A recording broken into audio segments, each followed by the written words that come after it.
Hello, today is April 26th, 2018. I'm meeting today with Mr. Ray Madsen, That's Madsen, yeah. Madsen at his home in Brush, Colorado, to talk about his experiences in World War II. My name is Brad Hoops. I'm the interviewer for the Northern Colorado Veterans History Project. Welcome, Ray, and thanks for sitting down today to tell your story. Let's, if we could, start out. Tell us a little bit about yourself, your date of birth, where you were born, a little bit about your family. Okay, I was born in Hampton, Nebraska, 11/18/23. I had one brother. We lived on a farm, and everything was fine until the drought came along, and the farmers all went broke, including my dad.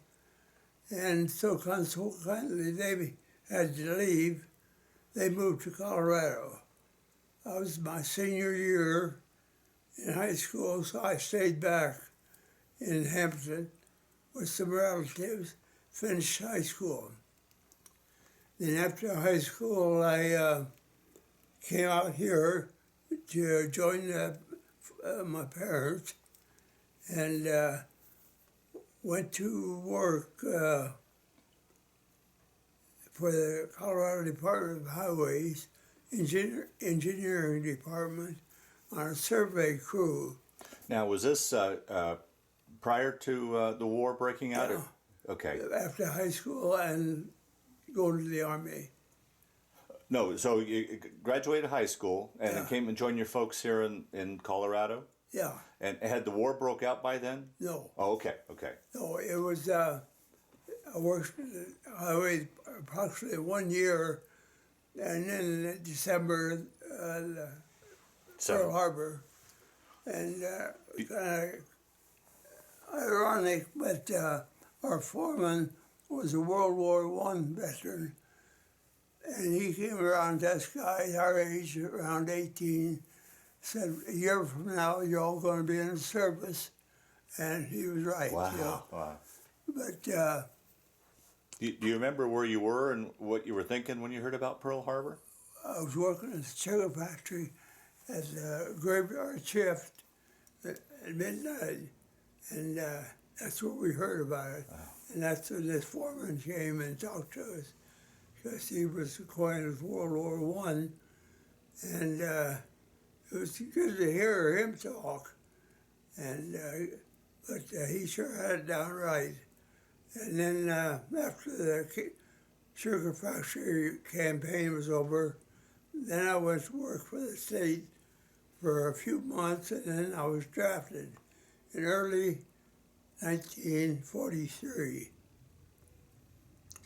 Yeah, and drafted and left from Fort Morgan and up to camp in Denver. Lowry? Or Well, good night. Anyhow, that's where we all went and were inducted there. And from there, we, you want me to continue? We're all assigned different camps according to our experience. So as an engineer, I ended up in Bend, Oregon, at a new engineer camp. And that's where I took 14 weeks of basic training. and how was that? How was that going from a civilian into military life? Was that? That's quite a change. Yeah. Because, well, everything is, this is the way it's done. And that's quite a change for an 18-year-old, Yeah. where you kind of think you can do anything, Yeah. you know. But it was a big change, good change. And then that was 14 weeks. And then at the end of our basic,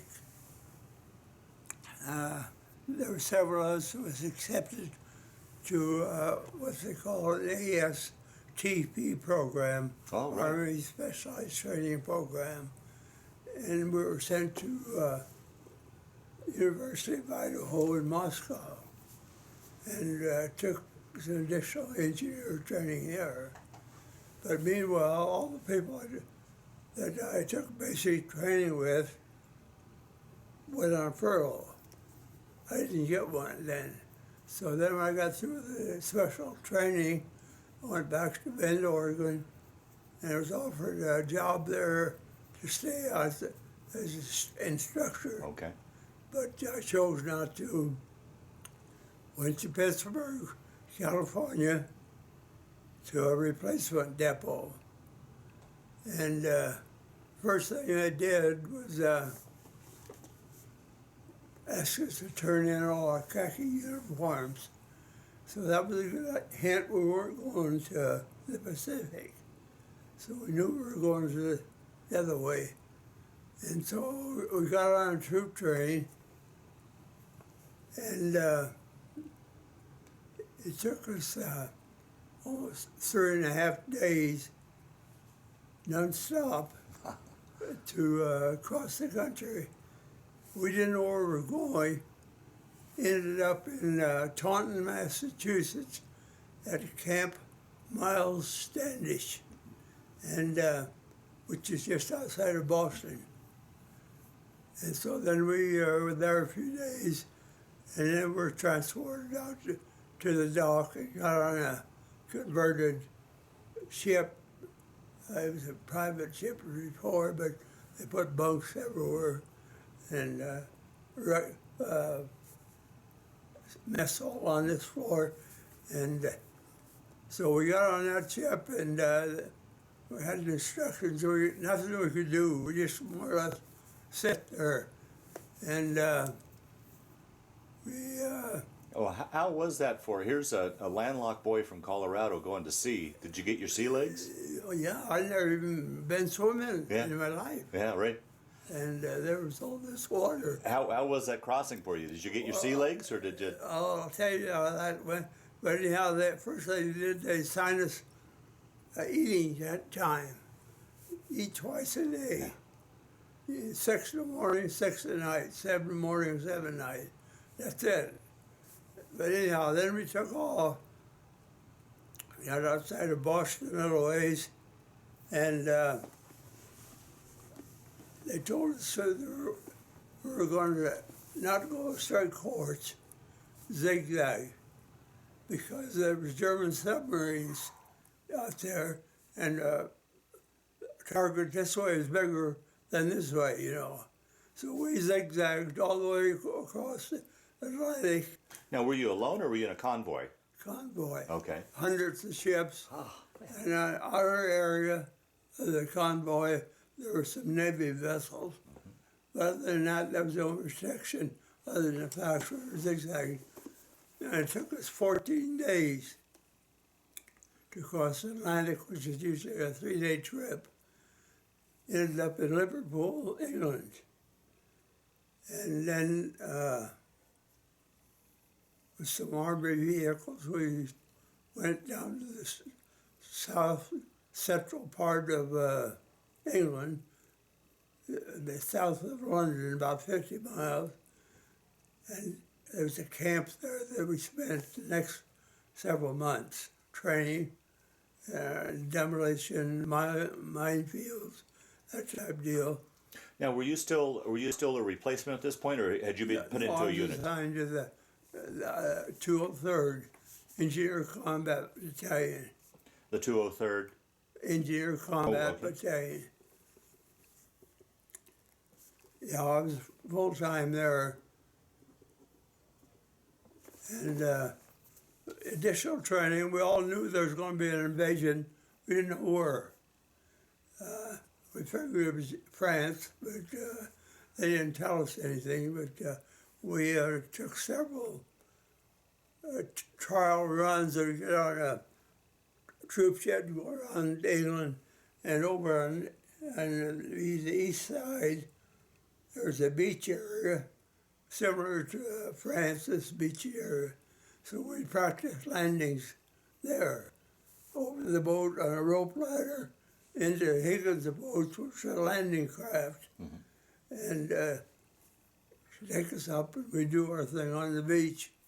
We did that twice. And it was kind of a sad situation because one time accidentally the German submarines happened to be in that area and it caused a lot of loss of lives. Yeah. But that place was called Slapton Sounds. I always said that was a suicide at Slapton Sounds, yeah. But then as we got closer to invasion time, they finally let us know where we were going. And like you said, there was convoys, boats. We loaded probably 2 or 3 days ahead of time, and they were scattered all whichever direction. And then on the morning of the June 6th, everybody was moving forward to the coast of Normandy. And then there was all kinds of aircraft, and the big naval cruisers and all, with their big guns, were out probably 5 miles, and their goal was to overshoot the beach and land right above where the pillboxes were. Mm-hmm. Well, they missed it by, it went over the back quite a bit. A few of them hit the beach, which was good. In fact, then you had some shell holes for like a foxhole almost. Mm-hmm. So then, like I say, then the invasion, there was 5 beaches, Utah, Omaha, Gold, Juno, and Sword. And Utah and Omaha were American troops. Gold and Juno were British and Canadian and Australians. And the last beach was just a mixture of everybody. Okay. And they all had their area to hit. And of course, then the results were different on all the beaches. Some of them, Juno and Sword, were quite easy. Utah and Omaha were bad news. And once they established a foothold, and that varied too. Some places may be in a mile, here you'd be 100 yards. Yeah, yeah. And so it was quite some time before it evened out. Which beach did you land on? Omaha. Omaha? Oh, Yeah. boy. And which wave were you in? Pardon? Which wave did you go in? Oh, it was plus 24 hours later. And let's see here. And what did you see when you landed there? What was the condition of the beach, and how much of a foothold did we have at that point? Well, in that area, there was a period, probably not over a quarter mile that first day. And so the Germans were close enough to where they could cause backfire. And so it was, and of course the Air Force had played a big part. And the Germans, with the big pillboxes, they were almost invulnerable. And they had trenches from one to the other, all the way behind them. They could move back and forth. And then it sloped down to the beach and the flat area. And that flat area to where it started up was all filled with minefields. Oh, boy.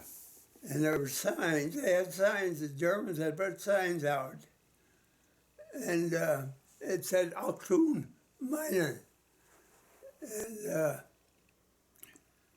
the thing is, they knew they had a code on those signs, some of them there was no mines, but the Germans knew a code number or something.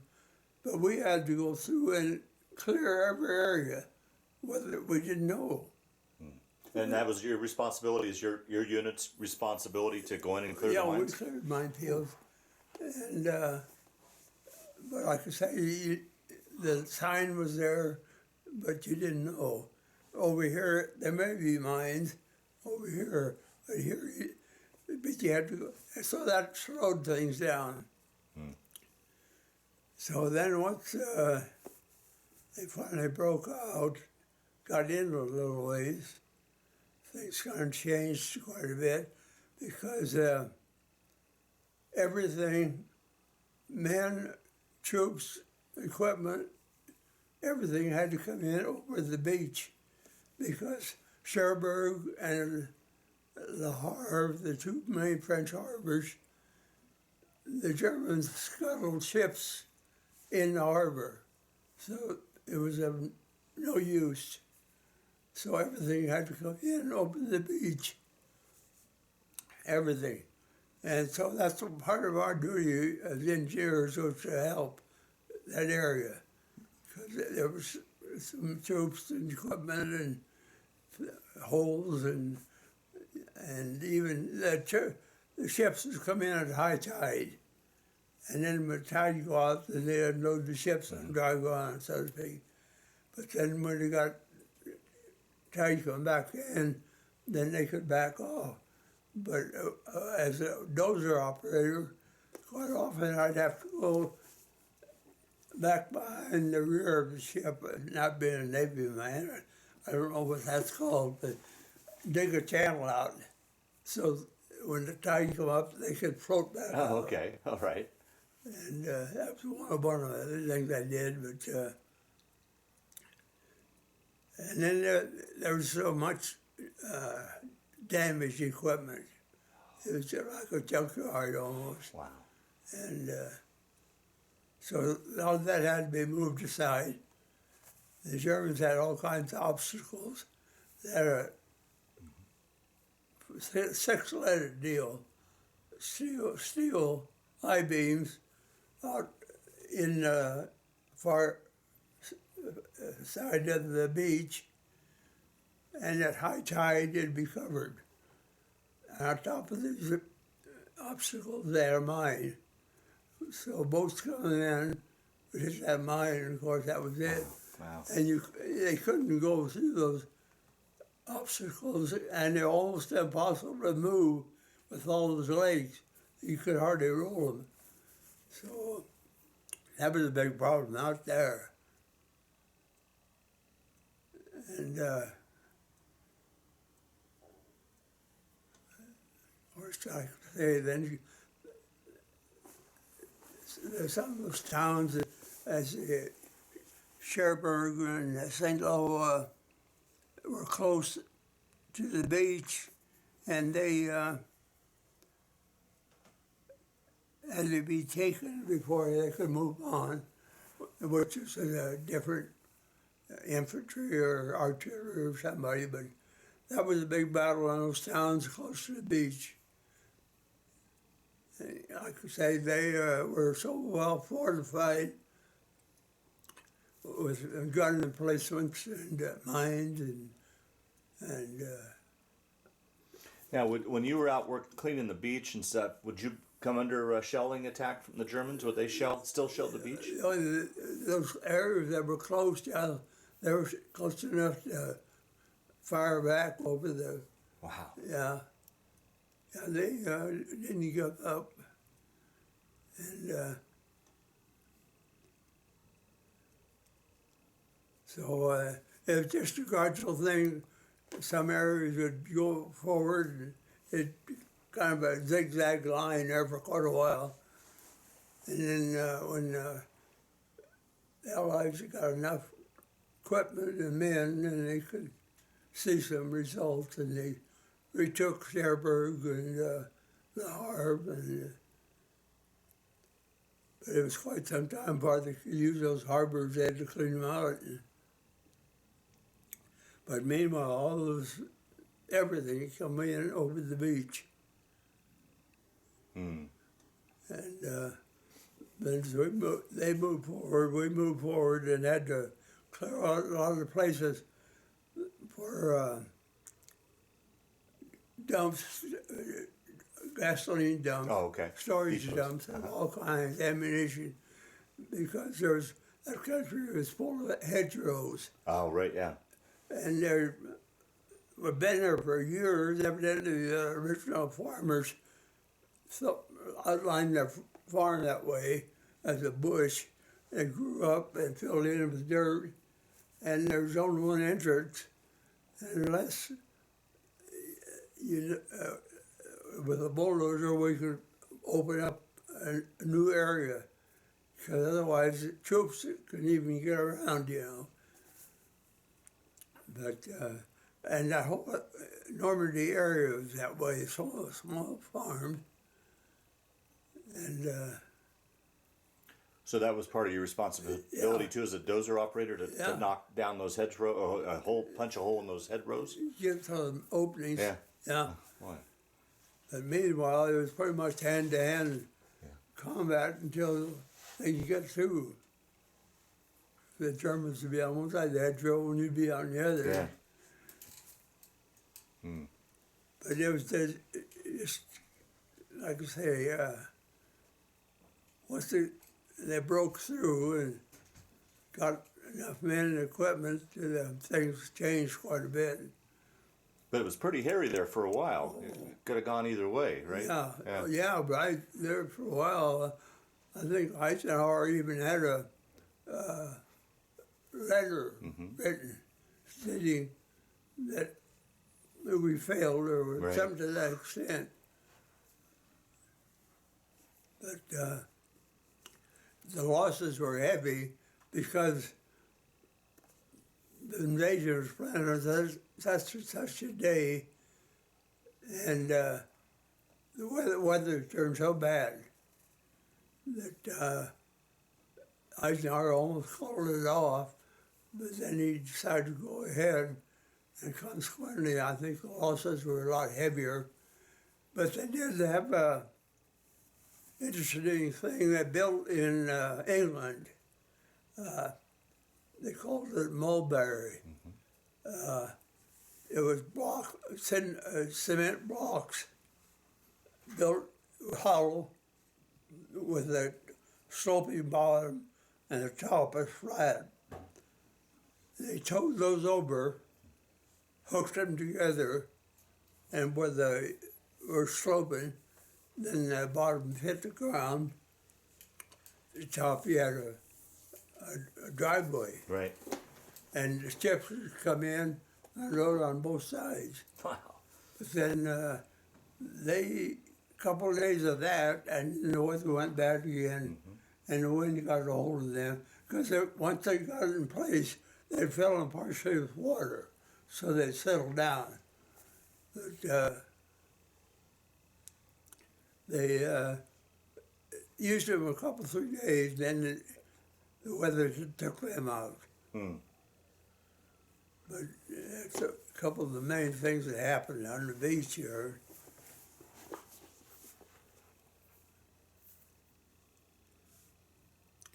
But we just, for quite some early stages, we just kind of followed behind and made these arrangements for them to supply their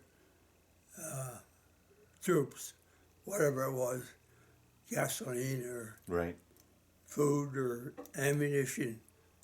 And they had Red Ball Express, they called it. And we were segregated after that. And the blacks that were in charge of the dumps and the transportation from the beach, and did a heck of a good job. They called them the Red Ball Express. They'd run 24 hours a day. But I spent a couple of nights there with them in the tent. That was kind of amusing because they always seemed to be happy. Well, I imagine growing up you probably didn't meet a whole lot. I've never seen one. Yeah, right, yeah. Wow. I got to Lincoln once, when I was in Nebraska. Yeah, right. But it was quite an experience there. And they were all young fellows like me. Yeah. But they seemed to be happy. They were laughing, and they could take C or K rations and make them taste good. But that was one of the things I gone through a replacement depot was just a field where it was. And this one guy stood up and waved at me. I was on a bulldozer. And he lived right down the street here. Is that right? Delbert Master. But, and I did see one other fellow that I went to school with in Nebraska. And we got together for one evening. But What were your living conditions like? Were you living in tents? They were tents, a lot of tents, on underground. Our old schoolhouses, if they were available. Because of the room. We had maybe army cots that we could set up in there. And the schools are not modern. The outside stools, just a bathroom with several seats out there. And of course, they put that on their farm ground when they clean them out, you know. But and then we usually have a room for if we didn't have rations or if we had a meal, which wasn't too often. It's usually K rations or C rations. And but there's all you needed, I guess. But the food, there weren't too many times you sat down. In England, you did. But once you got overseas, in France, you pretty much just rations. Wow. So you guys would follow the front lines, and as the front lines moved, pretty much so, yeah. Yeah. You could see the flash at night and Really? and noise. So it wasn't that So you were far. that close then? It wasn't that far off, Wow. yeah. Now that must have been, I keep going back to this country boy from Colorado and Nebraska and Colorado. Must have been a hell of an experience. I mean, zigzagging across the country and then taking an ocean, a ship across the ocean. You're in England, in a new country, and then you're in France where there's war. I mean, I can't imagine what this 18-year-old was thinking. Well, it was a terrific change for a country boy, Yeah. like you said. I'd never been over 60 miles from home. Sure, right. In Nebraska. It wasn't much different here because I was still just a high school kid, you might say here. But yeah, it was. We didn't get into even the towns we went in, you hardly see any civilians. Seems like the men were maybe conscripted for factory work or something, by the Germans. There's the older ladies and young kids. And that's all you see. Wow. And a lot of destruction as well? Yeah, some worse than others, yeah. The bigger cities got bombed more. The smaller rural areas usually didn't, unless it was roads or bridges. Okay. And so that was the way it went. And we were assigned down in southern France to a town called Deauville. It was a coastal, I suppose, tourist town in its day. And the reason we were there, it was just offshore a few miles was Guernsey and Jersey Island, occupied by Germans, and they didn't know what their intentions were. We were here on land, but they were. So we were there until I guess it would have been in early December. You've heard of the Battle of the Bulge. Uh-huh. We were called out at midnight to load up and move out. On our way up in Belgium, we were still in France, towards that area. But so we're on the move, and the next day, the weather cleared, and the Air Force was able to come in and take care of the Germans that had the troops surrounded Bastogne and opened it up. And then, so that's all the activity we had there, but it could have been a lot worse. And once the Air Force got things opened up, then things changed a lot. 'Cause that was kind of one of the Germans' last big push. Right. In fact, even some of their vehicles run out of gas up in that area. How was it for you in particular? Because that was one of the coldest winters that Europe had ever experienced. Were you properly? I know a lot of people weren't properly dressed. How was it for you guys? There was no insulated underwear. You had kind of a long johns, top and bottom, and then just here Army ODs, and field jacket was just canvas, not canvas, cloth. Then you had your big overcoat. That was the main thing. And you had a knit cap and gloves. But weather was, the Allies were not equipped for that kind of weather. Yeah. But So from the Bulge, then you guys just started moving east towards Germany. yeah, we went on from Bastogne through Belgium. No, Belgium is where Bastogne was. And then after that, crossed into Germany at Aachen is the name of that border town, I think, big town. And then that's where we crossed into Germany. And that's kind of a funny feeling too. Now you're in a country where we didn't like them, and they didn't like us now. Right, yeah. But the same thing there weren't too many people. Is that right? I mean, older and young. And the Rhine River is kind of a natural barrier in Germany from north to south.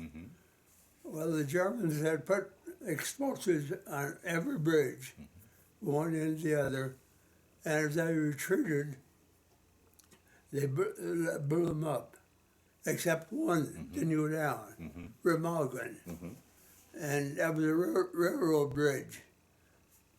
And in fact, that's where we crossed the Rhine. Is that on right? that bridge. For 10 days, there was a solid stream of troops, equipment crossing that, and I used to know, I want to say there was 20,000 Allied troops crossed that bridge, and after all that load for 10 days, the 10th day, it finally went down. In a sad situation because I think there was 200 GIs. Oh, is that right? With it, yeah. Oh, boy. But meanwhile, pontoon bridge companies had built pontoon bridges and up and down the line, but every bridge went down otherwise.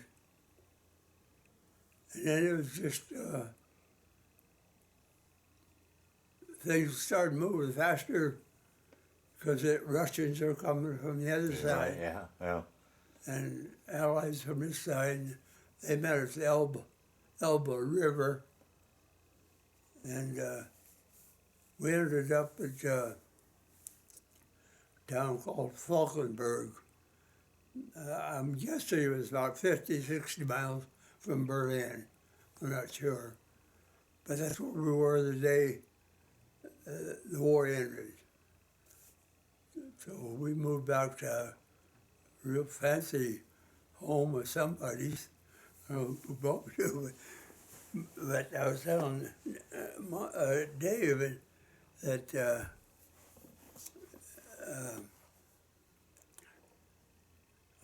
I lost my train here. So as you guys move along, you would just simply come into a town and take over a home, and Yeah, as you're, right. Okay. Oh yeah, and this one, then we moved back 10 miles to a town called Nelson.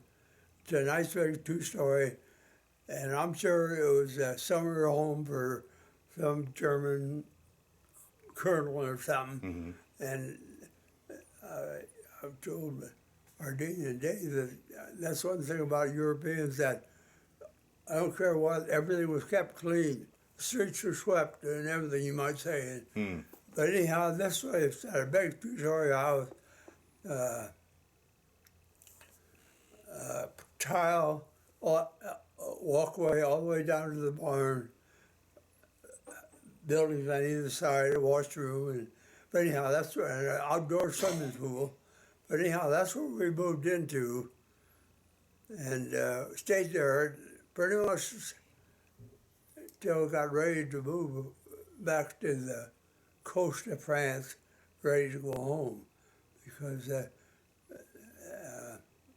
war was over and we weren't really occupation troops. I think we were there for presence, you know. So how much longer after the war ended before you came back? The war ended in May, and they started moving troops back towards Le Havre and Cherbourg, because that's where the ships were. Right. And they moved them back to open fields, and they set up a bunch of 8-man tents and a mess hall tent. And you stayed there. They were all named cigarette cans. Right. Lucky Strike. Lucky Strike, Camels, Feltmores. But that's how you designated to which camp you went to. And we stayed there, and really, we turned in everything, all our equipment. And we'd go to the bulletin board every early in the morning to see if our outfit was listed to load up the next day, you know. So on my birthday, our outfit was scheduled to load up and go to the dock. Is that right? November 18th, yeah. So that's, I don't know, you wanted to keep going? Oh, please do, yes. So you had enough, it was all on a point system, so you had enough points to go back home, or was your unit, I mean, the war was still raging in the Pacific. Were you set to go to the... See, that we were all skeptical about that. Okay.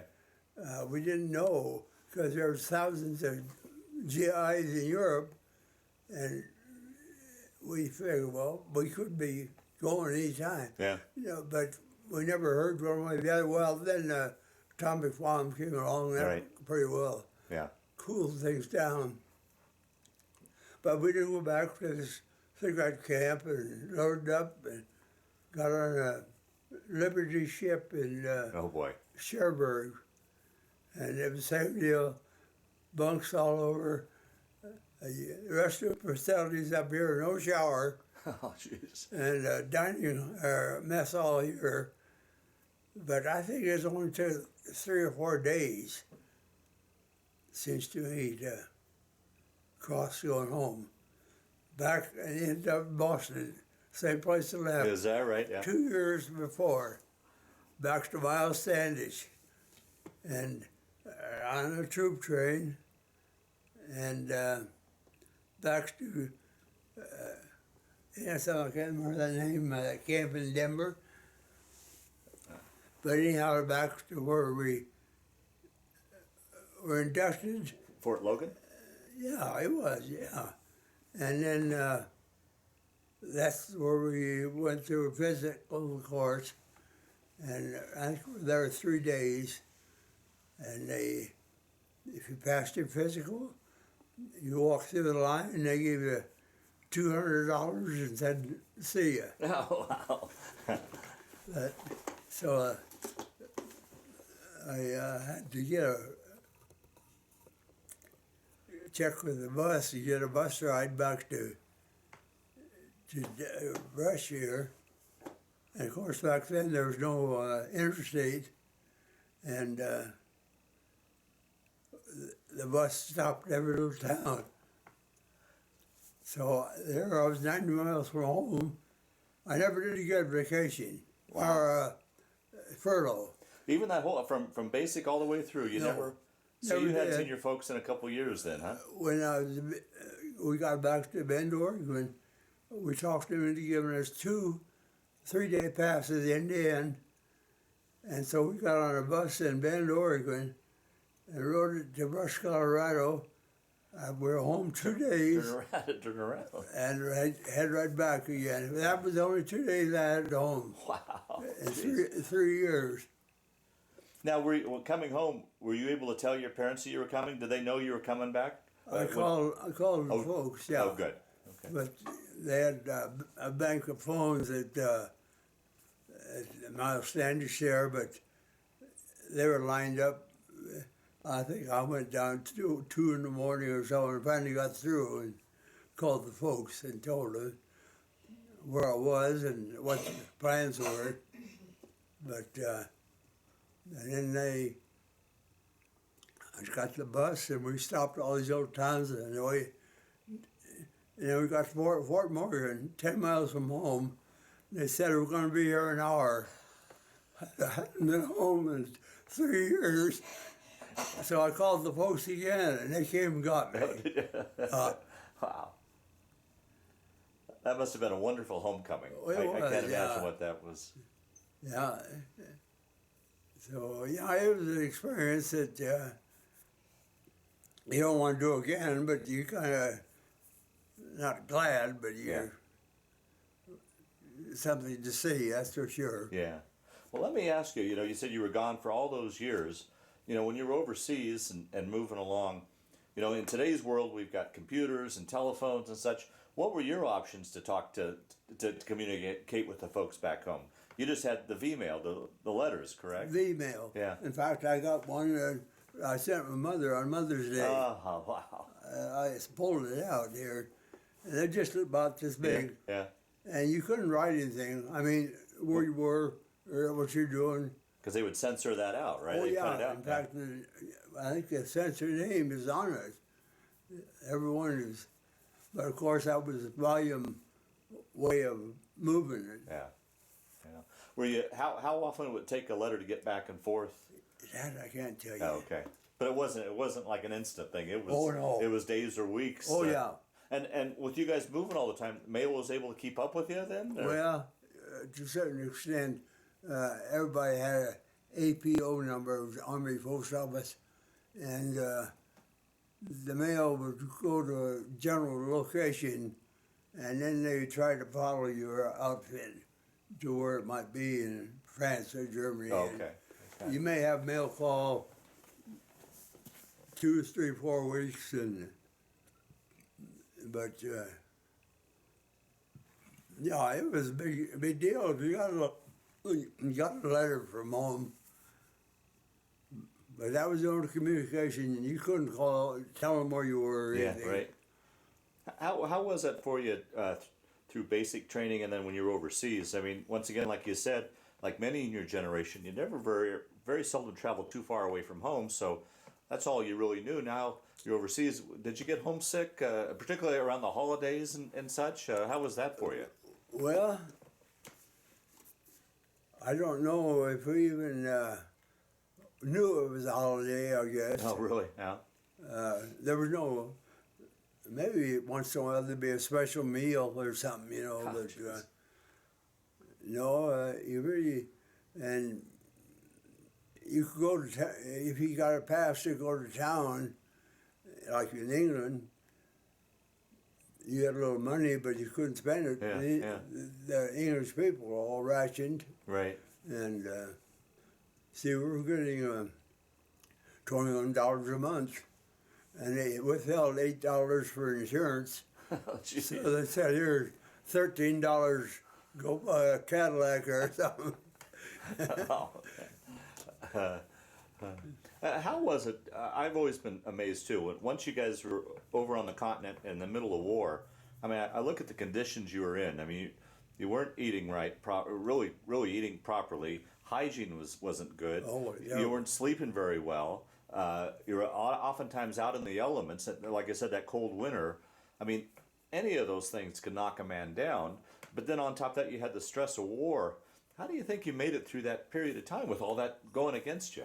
I think one big plus was our age. 18, 19, 20, 21. Okay. You know, even when you're home at that age, you could do anything. I mean, you felt like you could do anything, Yeah, you know. right. But I mean, at home, I think of myself at 18. Yeah, sure, I'd go out camping for the weekend, or I'd be out working outside in the cold.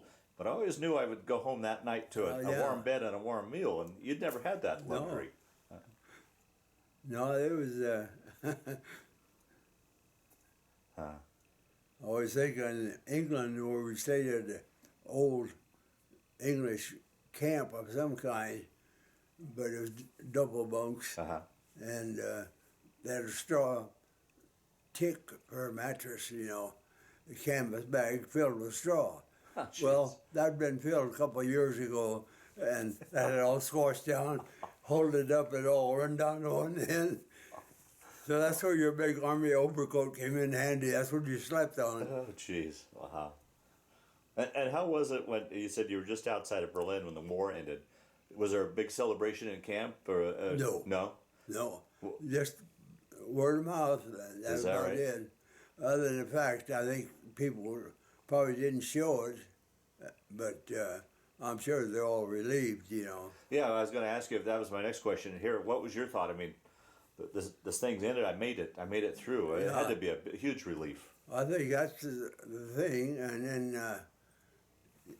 the other question we had over there after the war ended was, are we going to go to the Pacific? Yeah, right. Yeah, so that bothered us for quite a while. Sure. And then when the tide turned there, then we got more at ease, and then we were looking for the time to get on the way home. Mm. Wow. Well, let's move ahead to your story. So now your folks picked you up, brought you back home. You're a civilian again. How in the reverse question I asked you in the beginning, how was that after all those years in the service, and particularly what you experienced in Europe? How was that adjustment for you coming from military back to civilian? Was that... Well, there was a change, of course. I remember the next day after I got home, I figured, well, I'm going to go see who's in town, you know.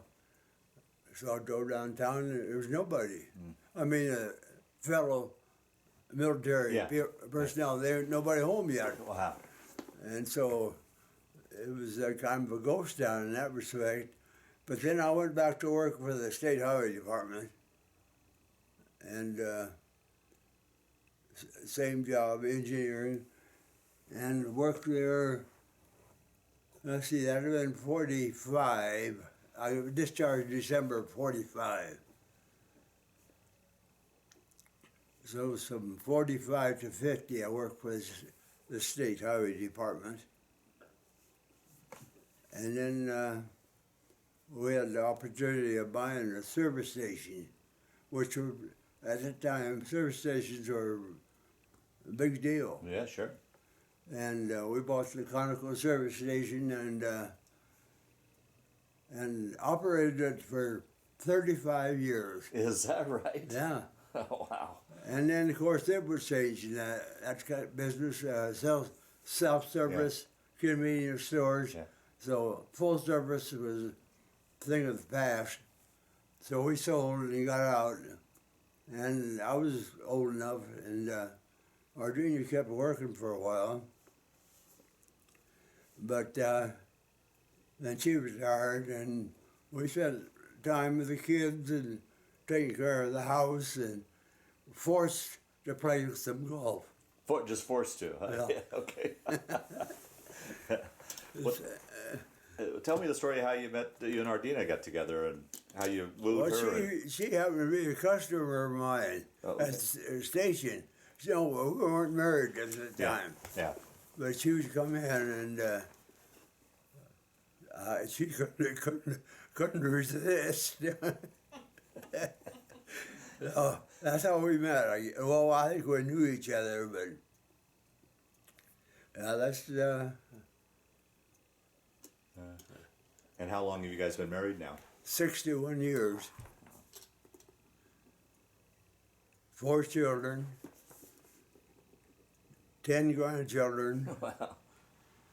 11 great grandchildren. How many? 11. Oh my! Wow. You can't afford it anymore. But and they're all in. No, I was gonna say they used to all be in Colorado, but we got a Dave's son in Texas and daughter in California. Other than that, they're all in California. Or here. Yeah.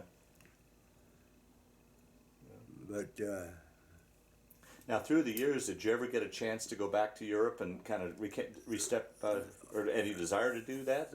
well, every year when they'd have something in the paper on the news, you'd kind of wonder. I'd especially like to go back and see how it is now, because you can't believe Yeah. that they ever could make that habitable again. But that's the only time. In fact, I watch the History Channel quite a bit, and they'll have reruns of a lot of that European. Does that bring back memories? Well, some of the towns and all that they mention, yeah. Did you ever have any problems with nightmares or anything like that? No, I was fortunate. Oh, good. Yeah. Okay. Yeah. And a person could, I'm sure. A lot of them did. Yeah. But And how about the guys you served with? Did you guys keep in touch? Was there any sort of like reunions, anything like that? well, in fact, I ran across a few letters. Most of the fellows that I joined up with in England, as a member of that battalion, they were all from Brooklyn and New York. Oh, is that right? That And must have been a different that experience was a for big you. change. What's that? That was a big change. Yeah. I never talked to one from. Yeah. Yeah. And there was a Jewish person there. I've never talked to a Jewish person. And they're all, the thing is, all my age, though, our age. Uh-huh. And they were a happy bunch, loud, Yeah. but happy. And they played the game, I don't know what it was, but they'd throw out their hand and so many fingers and call a number. And they'd do that in a chow line, just go on and on. And, yeah, they were a good bunch of guys. Once in a while, they get a package from home with a salami in it. And by the time they got it, it was so hard you couldn't even cut it. But I got a few letters there for a few years, but then that dwindled off too, of course. Well, everybody went on with life. Yeah, right. Yeah. Yeah. And they were all used to big city life, Yeah. which I wasn't. Right. Yeah. Do you want to show him I don't know. none of those pictures, that paper? We'll show. We'll finish the interview and we'll go through all that. But as we wind down this interview, and this is where I'm going to bring you guys in. Is there anything I didn't ask you that you wanted to talk about? Any other stories that have kind of floated to the top as we've been sitting here, so that ideally we round out your. I know we probably only got the tip of the iceberg of your story, but ideally got as much as you'd like. And ask you guys if there's anything he's talked about the years that he's left out, or any questions you'd like to ask him. Oh, see, I wasn't very good about talking to the Ardenia kids. And I don't know whether that was good or bad, but Yeah, right. Well, understandable. Yeah. I would say that I'm constantly amazed that these guys went through that, came back, picked up their lives and moved forward. Yeah, well, skipping a beat. Yeah. Yeah. Yeah. Just Oh, I'm amazed. Yeah. Yeah. But I think that's most of the highlights that I can think of. He has talked more this time than he ever has in his whole Yeah. life. Mm. I've never heard this much detail. Yeah. It's fascinating. Well, the last question I like to ask with these interviews, Ray, is as you look back on that period of time, particularly well, your whole military time, but particularly when you were in Europe, did that play a role in your life, change your life, affect your life at all? Or do you look back on it and just see it as just a chapter in your life? How do you answer that? Well, I would just, I don't think there's any change, but it was certainly an experience because without that trip, I would never have been acquainted with any of this. Yeah. I mean, I've read the history books and seen on TV, but to actually be there, and like I say, when we went into Germany, that was an entirely different feeling. Right. I'll bet. Yeah. Because now we were on their territory, and you don't know, but I just guess I could say that it was one heck of an experience. It's about the only way I can explain it. Wow. Like I say, I wouldn't want to do it again, but I can't say I'm glad that I was there, but it was an experience that I'll never forget. Oh, sure. Yeah. Yeah. Wow. Well, Ray, I want to thank you for sitting down to tell your story today, but more importantly, I want to thank you for your service to our country. Well, thank you, Brian.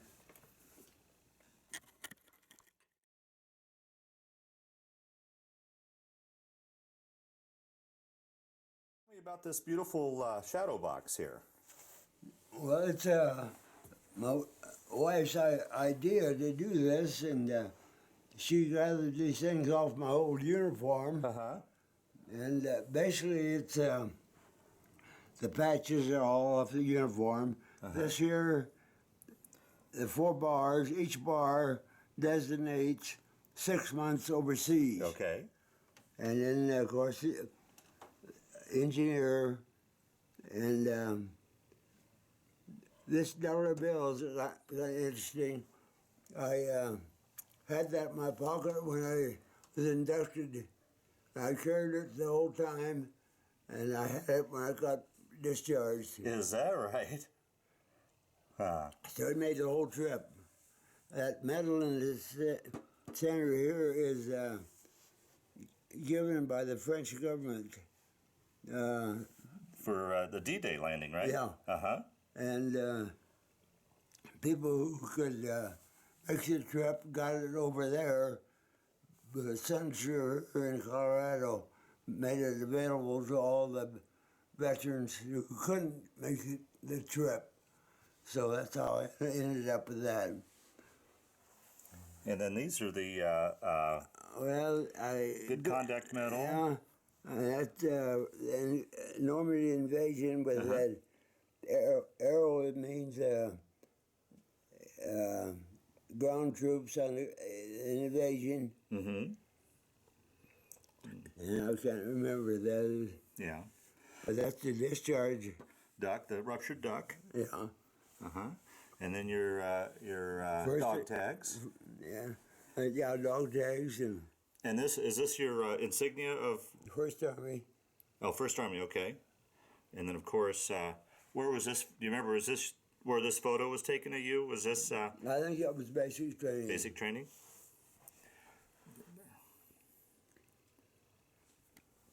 This is postage stamps from Germany. Oh, right. Adolf Hitler's pictures on them. I'll be darned. And the rest is all different denominations, but there's a bunch of them, and I've forgotten about them. I'll be darned. Wow. It's a publication. I think it was done in England. It kind of kept us updated on things that have happened or might happen. This is after the war. Mm-hmm. But it's just a newsy item. Got several things in it, even comics in the back. And So that's how you guys would keep informed with news and what was basically, going on? that's all we had. Okay, wow. Okay, Ray, what's this here? Oh, okay. My barracks bag, I think I probably had it all the time I was in Europe. With the name of that shit, and that's my Army serial number, 37, 34, 50, 81. Boy, if that bag could talk, huh? Yeah. Oh, that's fascinating.